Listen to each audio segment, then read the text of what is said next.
Chief election commissioner মহোদয় সবিস্তারে প্রেক্ষাপট সহ বর্তমান নির্বাচনের গুরুত্ব এবং আমরা কি করছি সেগুলো তুলে ধরেছেন এবং আমাদের বিভিন্ন ডেভেলপমেন্ট পার্টনারদের ঐতিহাসিকভাবে আমাদেরকে যেসব সহযোগিতা প্রদান করেছেন সেটার জন্য ধন্যবাদ জানিয়েছেন। ভবিষ্যতে যে আমাদের তাদের কন্টিনিউয়াস সহযোগিতা প্রয়োজন হবে সেটার কথা উল্লেখ করেছেন। পরবর্তীতে আমাদের কমিশনের পক্ষ থেকে আমাদের বর্তমান চলমান কার্যক্রম তথা ভোটার হালনাগাদ প্রক্রিয়া সম্বন্ধে একটা ধারণা দেওয়া হয়েছে এবং আমরা বর্তমানে কোন স্টেজে আছি সেটা বলা হয়েছে এবং তাদেরকে এটাও বলা হয়েছে যে জুন নাগাদ আমাদের এই ভোটার তালিকাটা হালনাগাদ সম্পন্ন হবে।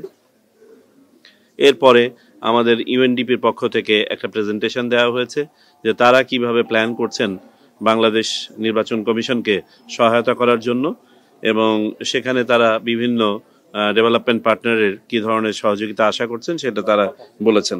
তারপরে আমাদের there were some questions and answers open house, যেখানে অনেকে বিভিন্ন ধরনের মতামত ব্যক্ত করেছেন এবং সেইভাবেই আজকের এই ব্রিফিং সেশনটা সম্পন্ন হয়েছে।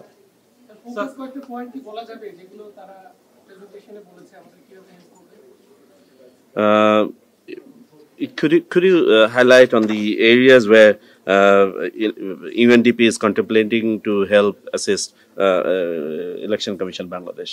That's what they would like to know, the areas. Do you want to come in on the technical?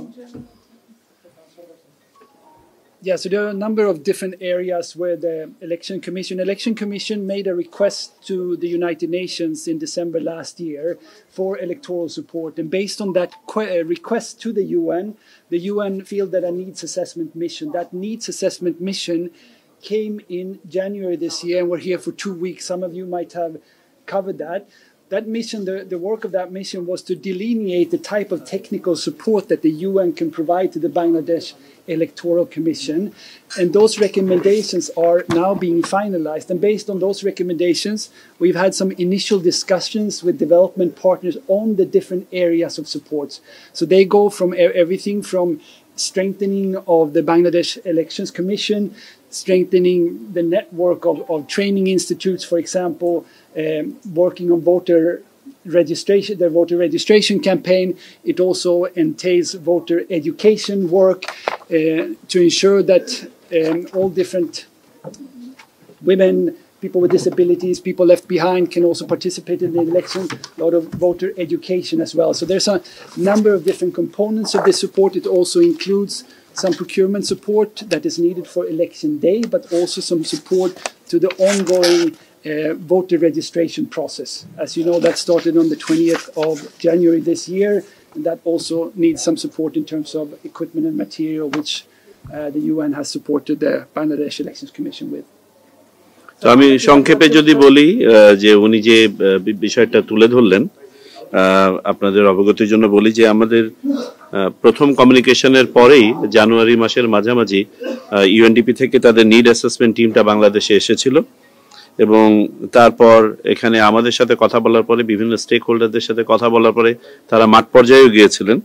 সকল তথ্য উপাত্ত সংগ্রহ করার পরে তারা একটা সামারি করেছেন যেটা বিভিন্ন ক্যাটাগরিতে তারা করেছেন। উনি যেমনটা বললেন যে এর মধ্যে ভোটার রেজিস্ট্রেশন থেকে শুরু করে আমাদের ক্যাপাসিটি ডেভেলপমেন্ট থেকে শুরু করে external relations, voter education, civil education, gender main streaming, তারপরে হচ্ছে লিগ্যাল রিফর্মস নিয়ে কোনো করা যায় কিনা, আউট অফ কান্ট্রি ভোটিং, আমাদের প্রবাসী বাংলাদেশিদের ভোট ব্যবস্থাপনায় তারা কোনোভাবে সহায়তা করতে পারেন কিনা, অবজারভার্স এবং অবজারভার নিয়োগ ইত্যাদি, procurement etcetera. So this a host of things and last but not the list different materials, আপনার ইকুইপমেন্ট সহায়তা। তো এগুলো নিয়ে ওনারা করেছেন এবং তারা একটা কম্প্রিহেন্সিভ তৈরি করেছেন। আপনারা চাইলে পরবর্তীতে ওনাদের অফিসেও একসময় গিয়ে কথা বলতে পারবেন। We are supporting the Election Commission to conduct free, fair elections, the best elections hopefully in the history of Bangladesh.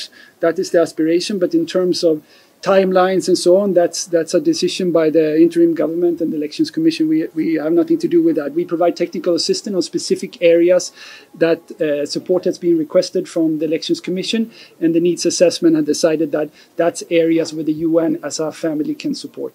Okay. So next question, do you see any obstacle to free and fair election in the country in the next 13 election? Do you see any kind of obstacle here? that's not for me to comment on. I think it's better. Okay, let me just comment on that. Two questions. First is the timeline of the election, and he. Okay, ঠিক আছে। উনি যেহেতু ইংরেজিতে বোধহয় করেন, report করেন। Anyways, তো আমরা যেটা বলছিলাম যে নির্বাচনের সময়সীমা নিয়ে ইতিপূর্বে অনেকবারই কথা হয়েছে, এবং আপনারা জানেন যে এই সময়সীমাটার ব্যাপার বর্তমানে নির্বাচন কমিশনের হাতে নয়, এবং আমরা যে প্রসেসগুলো জানি, প্রসেসগুলো অলরেডি অনগোয়িং। সংস্কার নিয়ে আমরা যেটুকু জানি যে এই মাসের মাঝামাঝি জাতীয় ঐক্যমত্য গঠন কমিশন গঠন হবে, এবং আমরা যদি মাননীয় প্রধান উপদেষ্টার বক্তব্য ধারণ করে আশা করতে পারি যে অগ্রাধিকার ভিত্তিতে নির্বাচন কমিশন সংক্রান্ত যেসব বিষয়ে ন্যূনতম মতকে পৌঁছানো হবে, সেখানে হয়তোবা নির্বাচনের টাইম ফ্রেম নিয়েও হয়তো কথা হতে পারে। আমরা কিছু কিছু রিপোর্ট ইতোমধ্যে নিউজ পেপারে দেখতে পাচ্ছি, যে সেগুলো যেহেতু ভেরিফাইড না, আমি সেগুলোর উপরে কমেন্ট করতে চাচ্ছি না। আর আপনি ইলেকশন নিয়ে যে চ্যালেঞ্জের কথা বলছিলেন, নো, আমরা ওইরকম এমন কোনো চ্যালেঞ্জ দেখছি না যে ইলেকশন কে ওইভাবে বাধাগ্রস্ত করবে। তবে হ্যাঁ, কিছু কিছু সব সময়ে স্থানকাল ভেদে তো কিছু সমস্যা থাকবে, চ্যালেঞ্জেস থাকবে, এবং সেগুলো we will live up to it. এই দুইটা ইলেকশন কন্ডাক্ট করার ব্যাপারে একসাথে করা যায় কিনা, টাইম কিরকম লাগতে পারে, এ বিষয়ে আলোচনা হয়েছে, এবং আমাদের পক্ষ থেকে যেটা বলা হয়েছে যে আমাদের বাস্তবতায় দুটো নির্বাচন একসাথে করা সম্ভব নয়, এবং অতীতের অভিজ্ঞতায় দেখা গেছে সকল স্থানীয় সরকার নির্বাচন ফেজে করতে গেলে পারে প্রায় 1 বছর সময় লেগে যায়। তো এমত অবস্থায় যদি স্থানীয় সরকার নির্বাচন পুরোপুরিভাবে এভাবে করতে হয়, তাহলে জাতীয় নির্বাচনের টাইমটা পিছিয়ে যাবে। অথচ জাতীয় নির্বাচন আমাদের একটা প্রায়োরিটি এরিয়া। ইলেকশন কমিশন জাতীয় নির্বাচন নিয়েই চিন্তিত এই মুহূর্তে, এবং জাতীয় নির্বাচন নিয়ে প্রস্তুতি নিচ্ছে।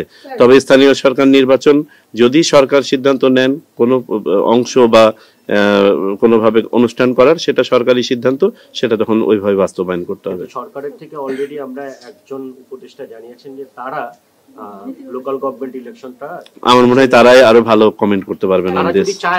অবশ্যই, ওয়াই নট, জাতীয় নির্বাচনের আগেই করে দিবেন, ওয়াই নট, এটা তো আমাদের ডিসিশন না, ডিসিশন তো গভর্নমেন্টের। জি, এর মধ্যে প্রধান উপদেষ্টা কিন্তু বলেছেন যে ডিসেম্বরের জন্য নির্বাচনে তারা একটা পরিকল্পনা নিয়েছেন, কিন্তু নির্বাচন কমিশন আগে বলেছিল যে তারা 2 ধরনের প্রস্তুতি নিচ্ছে আর কি নির্বাচনের জন্য, একটা হলো ডিসেম্বর, একটা হলো পরবর্তী বছরের মাঝামাঝি। এই পর্যায়ে যেহেতু প্রধান উপদেষ্টা বলেছেন, আমরা নির্বাচন কমিশনের মন্তব্যটা আবার পুনরাবৃত্তি করি, যাতে করে এখানে অন্যভাবে ব্যাখ্যা না হয়।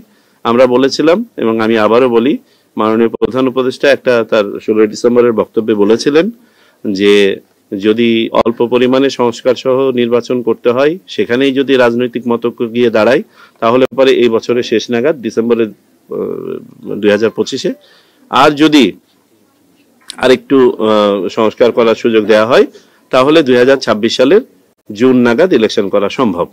এবং আমরা বলেছিলাম যে আমাদেরকে আর্লিয়েস্ট ডেটটা ধরে নিয়েই প্রস্তুতি নিতে হচ্ছে। আমাদের অবস্থান এখনো অপরিবর্তিত, আমরা ডিসেম্বরকে ধরে নিয়েই আমাদের প্রস্তুতি গ্রহণ করছি।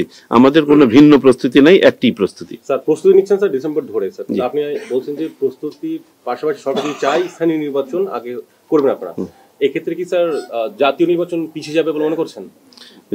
যদি বড় আকারে স্থানীয় সরকার নির্বাচন, আমি তো বললাম, আমরা তো স্ট্যাটিস্টিক্যালি বলছি যে আমরা অতীতের অভিজ্ঞতায় দেখেছি সকল স্তরের 5 স্তরের যদি স্থানীয় সরকার নির্বাচন পুরোটা করতে হয়, তাহলে এটা ইন ফেজেস প্রায় 1 বছর সময় লেগে যায়। তো আমাদের তো এখন সকল স্থানীয় সরকার, আপনার ইনস্টিটিউশন ডিসমেন্টাল হয় নাই, কিছু ডিসমেন্টাল হয়েছে। এটা সুতরাং এটা এই কন্ডিশনাল ব্যাপারগুলো নিয়ে স্পেসিফিক টাইম লাইন দেওয়া সম্ভব না। তবে আমরা ধারণা করি যে সরকার তো আমাদের হাতের টাইমগুলো বিবেচনায় নেবেন, এবং তারা যদি মনে করেন যে না, জাতীয় নির্বাচনকে আপনার কোনো একটা টাইমে ফ্রেম করে তারপরে কতটুকু অনুশীলন করা যায়, সেটা তারাই সিদ্ধান্ত নেবে।